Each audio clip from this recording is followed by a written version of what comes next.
اور A levels کے بعد اس کی شادی کر دی اس کے فادر نے. انہوں نے نہیں دیکھا کما نہیں رہا, یہ نہیں کر رہا. بائی دا وے کما تو وہ ماشاءاللہ اس طرح سے رہا تھا کہ آن لائن وہ کچھ کمپنی میں کام کر رہا تھا, تو ماشاءاللہ ایک ریزنیبل سیلری کما رہا تھا. لیکن آئی نو ہز فادر, ایون اگر وہ کما بھی نہ رہا ہوتا انہوں نے کر دینی تھی. توکل کی بات ہے نا, اگلی آئے گی تو کتنا جو ہے نا وہ کھا لے گی, رسک اپنا. لیکن آپ اسلامک پوائنٹ آف ویو سے ایک ہمبل فیملی لاتے ہیں, اور ایسی فیملی جو آپ کے ساتھ الائنڈ ہے, جو انڈرسٹینڈ کرتے ہیں کہ نہیں ہماری بچی کم میں بھی چلو خوش ہو جائے گی. مین بات ہے ان کا ایمان بچنا چاہیے. بچے آج ماشاءاللہ وہ بچہ میں دیکھتا ہوں اس کی لائف میں برکت ہے, نام اس لیے نہیں لے رہا نظر نہ لگ جائے, اور وہ جا رہا ہے مدینہ یونیورسٹی پڑھنے کے لیے ماشاءاللہ, اپنی وائف کو ساتھ لے جا رہا ہے, اسٹائپینڈ ملے گا اسے, وہاں جا کے عالم دین بنے گا, پراپر شادی ہو چکی ہے, فتنوں سے محفوظ ہو چکا ہے. ہمارے والنٹیئرز ہیں 5-6 ہمارے والنٹیئرز ہیں, young volunteers, they are like 20-21, they are married. ان کے پیرنٹس یعنی پیرنٹس باقاعدہ ان کو سپورٹ کر رہے ہیں. They are still students universities میں پڑھ رہے ہیں, ان کی وائف ہی پڑھ رہی ہیں, تو پیرنٹس جو ہے ان کا خرچہ اٹھا رہے ہیں. اب آپ یہ نوٹ کریں, اور ان کی ٹھیک جاری شادی, الحمدللہ everything is fine, everything is fine. دیکھیں obviously ups and down part and parcel والی چیز ہوتی ہے, لیکن دیکھیں ان کو یہ پتا چل گیا دے آر پریکٹیکل. دیکھیں ان کی لائف پتا چل گیا کہ یہ رسپانسبلٹی ہے. اب وہ ڈائیورٹ نہیں ہو رہے, انرجی چینلائز ہو گئی ہے. دیکھیں ہم حرام سے بچا لیے ان کے پیرنٹس, یہ سب سے بڑی بات ہے. سب سے بڑی بات یہ ہے کہ اگر وہ نہ ہوتا تو obviously وہ کسی کے ساتھ ہوتے, تو ان کے پیرنٹس نے اب وہ جو بھی کریں گے they will be rewarded. اگر نکاح میں نہ ہوتے whatever they will be doing, ان کو پیرنٹس سلیم یہ کیوں نہیں سوچتے کہ حرام سے بچائیں گے بچوں کو تو ان کا رزق بھی کھلے گا. یہ کتنی اپنے پیرنٹس کو دیکھا کہ اچھا چلو رزق کس طرح آتا ہے کہ ہم نے جابس کرنی ہے, بہت زیادہ ایفرٹ کرنی ہے, دیٹس ٹرو, لیکن ایک اللہ پہ توکل بھی تو ہے نا. آپ نے ایفرٹ کرنی ہے, رزق اللہ نے دینا ہے. صحیح. تو وہ چیز نا سائیکلز میں چلتی آ رہی ہے, اسی چیز کو وہ ریپلیکیٹ. زندگی آخر رلا ہی دیتی ہے, پھر چاہے ہم اپنے ماں باپ کے کتنے ہی لاڈلے کیوں نہ ہوں. وسیم بھائی یہ کوٹ ہے اشفاق احمد صاحب کا میرے سامنے, تو یہیں سے آغاز کرتے ہیں آج کی بات کا کہ ڈو یو تھنک کہ زندگی واقعی اتنی مشکل ہے؟ بالکل. اصل میں دنیا کی سب سے جو غیر یقینی چیز ہے نا وہ زندگی ہے, اور سب سے یقینی چیز موت ہے. تو زندگی میں نا وہ ارادے ٹوٹتے ہیں اور آہستہ آہستہ غم آتے ہیں, اور آپ کو پتہ چلتا ہے کہ ٹھہرنا مشکل ہی ہے. لیکن جو اللہ کے ساتھ رجوع کر لیتے ہیں ان کو یہ بات سمجھ لگتی ہے کہ جانا تو ہم نے ہے, لیکن جانے سے پہلے کچھ کام تو کرنے ہیں نا. تو وہ جو کام میں مصروف عمل, ابھی ہم بات کر رہے تھے کہ جو اللہ کے کام کر رہا ہے, جو مصروف ہے, تو پھر وہ ان چیزوں کو اپنے اوپر, اس غم کو اپنے اوپر حاوی نہیں ہونے دیتا.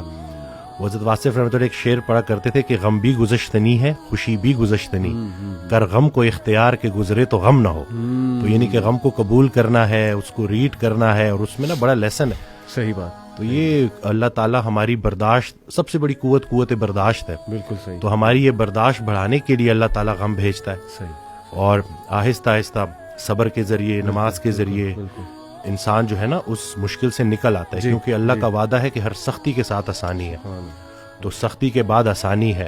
اور اکثر لوگ جو نا امید ہو جاتے ہیں نا, تو اللہ کی رحمت سے نا امید ہونا اصل میں اپنے مستقبل سے نا امید ہونا ہے. تو جب آپ اللہ سے پر امید رہتے ہو, ہوپ فل رہتے ہو, تو پھر وہ دن خیر سے گزر جاتے ہیں. کیا بات کہ مانگو, کھل کے مانگو. کتنا انڈر ایسٹیمیٹ تم اللہ کو کر رہے ہو, اتنا چھوٹا مانگ رہے ہو. کھل کے مانگو, اللہ تعالیٰ لارڈ آف دا امپاسبل ہے. میں یہاں پر ایک واقعہ سنانا چاہتا ہوں دل کو نرم کرنے کے حوالے سے. ڈاکٹر ایشان ایک نیورو سرجن ہیں, اور وہ فلائی کر رہے تھے غالباً سعودیہ سے کسی کنٹری میں, بہرحال کسی کنٹری سے دوسری کنٹری جا رہے تھے. راستے میں کہتے ہیں کہ بہت طوفان, ٹھنڈر, موسم بڑا خراب ہو گیا. جہاز ایک جگہ رک گیا, ایک ایئرپورٹ پہ بیچ میں. میں نے بڑی ریکویسٹ کی کہ یار مجھے پہنچنا ہے وہاں, میرا بڑا امپورٹنٹ کمٹمنٹ ہے, آپریشن ہے وغیرہ وغیرہ. تو پائلٹ نے کہا کہ نہیں ہم نہیں لے جا سکتے, آپ یہ ہے کہ کوئی کار کرا کے, جیپ کرا کے چلے جائیں, وہ قریب ہی ہے جگہ, اتنی کوئی دور اب نہیں رہی. کہتے ٹھیک ہے. ہم نے گاڑی کرائی, گاڑی کرا کے ہم جا رہے ہیں تو طوفان مزید تیز ہو جاتا ہے, اور ہم اتفاقاً ایک گھر کے سامنے رکتے ہیں. وہاں پہ میں نوک کرتا ہوں تو ایک بوڑھی اماں باہر نکلتی ہے, بڑی کائنڈ تھی. ہم نے اسے کہا جی ہمیں اندر آنے دیں, بارش بہت ہے, ہم ذرا تھوڑا دیر رک کے چلے جائیں گے. ہم نے اپنے آپ کو فریش کیا. دیکھتے کیا ہے کہ ایک بچہ زمین پر لیٹا ہوا ہے گدے پر, اور وہ بوڑھی اماں بار بار اس کے سر کو دبا رہی ہے اور بڑا پریشان ہے اس کے بارے میں. کہتے میں نے پوچھا کہ کیا مسئلہ ہے اس بچے کو, تو انہوں نے کہا کہ اس کا کوئی برین کا مسئلہ ہے یا ایسی کوئی پرابلم ہے جو بہت مشکل ہے یہاں کے ڈاکٹرز کے لیے. تو انہوں نے کہا مجھے بتائیں, میں بھی ڈاکٹر ہوں, میرے بڑے واقفیت ہے. تو بوڑھی عورت نے کہا کہ ہاں ہمیں ڈاکٹرز نے ایک بڑے مشہور ڈاکٹر کا نام بتایا، تو لیکن یہ کہ نہ میرے پاس ریسورسز ہیں، نہ میں کوئی مطلب کانٹیکٹ کر سکتی ہوں اس سے، یہ بچہ یتیم بھی ہے، میں اس کی دادی ہوں، اس کی ٹیک کیئر کر رہی ہوں. اس نے کہا مجھے بتائیں، میں اس ڈاکٹر کا پتہ کروں گا. You have been so kind to me. She said کہ ڈاکٹر ایشان. اللہ اکبر. وہ کہتے ہیں کہ اسی وقت مجھے رونا آ گیا، اور انہوں نے کہا کہ آپ کیا مطلب کر رہی تھی آپ اللہ سے. It's okay to be sad. ہر انسان کی زندگی میں کچھ نہ کچھ ایسا ہے کہ اسے غم آئیں گے، اور یہ اللہ نے لائف کی نیچر بھی یہی بتائی کہ الذی خلق الموت والحیات لیبلوکم ایکم احسن عملا، کہ میں دیکھوں گا تم میں سے بہترین عمل والا کون ہے. کہ یہ اندھیرا بھی چھا جاتا ہے اور وہ پورا کا پورا چھا جاتا ہے، لیکن کبھی بھی اندھیرا پورا کا پورا نہیں رہتا ہے، صبح ہوتی ہی ہوتی ہے، کبھی بھی سچویشن سیم نہیں رہتی. تو مومن کو کبھی بھی ہوپ لیس نہیں ہونا چاہیے کسی بھی سچویشن کے بارے میں. ہوپ ہی ایک ایسی چیز ہے نا جو انسان کو زندہ رکھتی ہے. تو اللہ تعالیٰ ہوپ دلا رہا ہے، یہ اللہ کے الفاظ ہیں، یہ کسی انسان کے الفاظ نہیں ہیں کہ اللہ تجھے نہیں چھوڑ سکتا، نہ اللہ تجھ سے ہیٹڈ کرتا ہے. بس یہ اللہ کے کچھ طریقے ہوتے ہیں انسان کو ٹیسٹ کرنے کے لیے، انسان کو کچھ سکھانے کے لیے، کیونکہ یہ دنیا کی زندگی تو ہے ہی بہت ٹیمپرری. اصل میں آخرت کی زندگی ہے، وہاں پہ آپ کا ریوارڈ جمع ہو رہا ہے. اللہ کے ہاں دیر ہو سکتی ہے لیکن اندھیر نہیں ہے، ٹھیک ہے نا. اس کی بہت سی حکمت ہے اس دیر کی.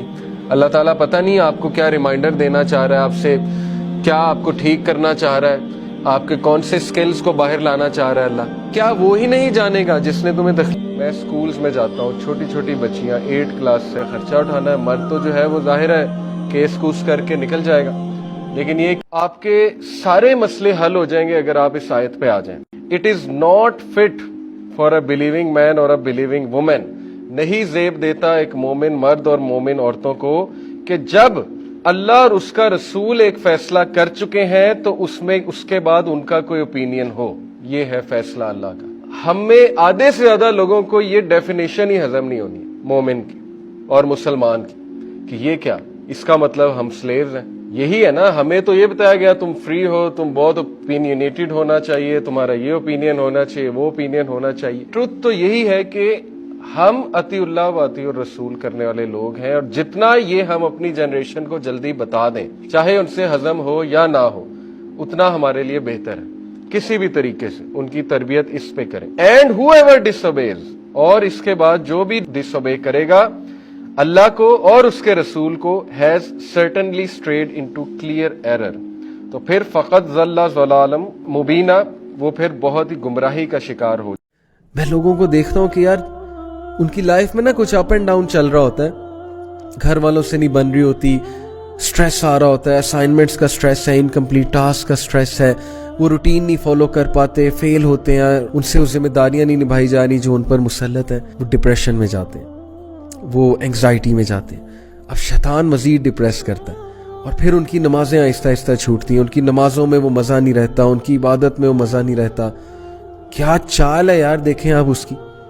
مطلب اسے پتہ ہے کہ میں نے کہاں سے پکڑنا ہے اس بندے کو، جا کے دل لگا لیا کسی سے صرف اس بیسس پہ اگلا خوبصورت ہے، پسند آیا، آنکھوں کو Bhaya, what's ever the reason, اور اس کے بعد اس بندے کی طرف سے کوئی تکلیف آئی یا وہاں شادی نہیں ہو رہی، اب سیڈنس آئے گی. ایک سٹیٹ آف ہمارے فزیکل لاز کے علاوہ اور بھی فزیکل لاز ہو سکتے ہیں جو ابھی تک ہم پہ جو عیاں ہی نہیں ہوئے.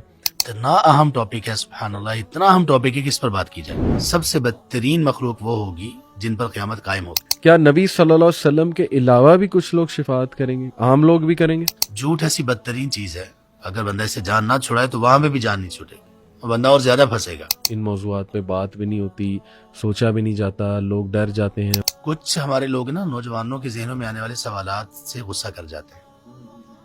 سبحان اللہ، غصہ کرنے کی کوئی اس میں بات ہی نہیں ہے. لوگوں نے اللہ کی قدر کا حق ادا نہیں کیا. حوض کوثر پہ انفارچونیٹلی وہ لوگ نہیں جا